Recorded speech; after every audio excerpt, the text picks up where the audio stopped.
you optimistic, and do you feel like it's a good thing, or why do you feel like people think it's a bad thing to be optimistic about this team?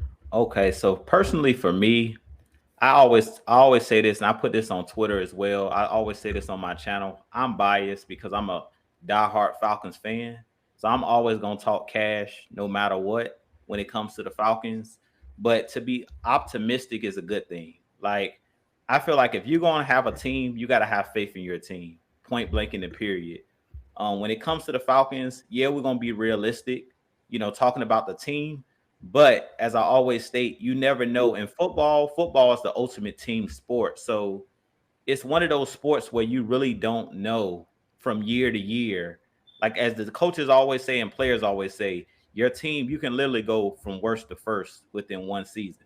We've seen the Cincinnati Bengals do it last season. With getting to the Super Bowl when nobody had them even making the playoffs. Joe Burrow was coming off a torn ACL, so nobody seen him having the year that he had in the season that he had. Jamar Chase was a rookie coming in, so I'm always optimistic. But I think with our owner, Arthur Blank, he's one of the best owners in the league. And I've talked about this for years and years and years that he's always looking to win. Even if we're in a retool, rebuild, whatever you want to state, we're not the Cleveland Browns. We're not one of those organizations like the Jacksonville Jaguars where it's just like you tank. Like the Falcons has never been an organization to tank. So we're always going to play with pride no matter what. And you've seen that last season with a bunch of basically misfits. They won 7 games and they pretty much was in every single game. Like we really didn't get blown out. So I think the biggest problem with a lot of the Falcons fans that are not optimistic is they don't want to get their hopes up just to be let down.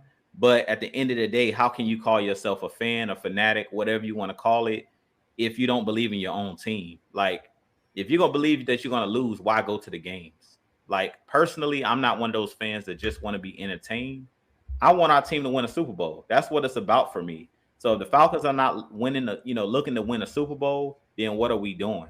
Let's just be real. I mean, that was one of the reasons why I started doing YouTube and why I've been passionate. When I chose the Falcons as my team, it was because they look like a team that was trying to actually win and do something. So when it comes to those other organizations out there, the New York Jets, those teams that consistently tank year in and year out, I feel like for those teams, maybe, I'm saying, those fans, they may not be optimistic, but with the Falcons, I've never heard out of all of the coaches that we had, the GMs that we had, I've never heard any of our coaches stating we're going to tank or we're, trying to look at a quarterback next season. Terry Fontenot, Arthur Smith, when they came and got this job, the first thing they said was, we're not rebuilding, we're not tanking, we're trying to win now. And that's what I want to hear as a fan. If I'm paying my hard-earned dollars and going to these games to support my team, I want them to say winning is paramount. Point blank in the period. That's what it's about, winning. And I'll leave it at that.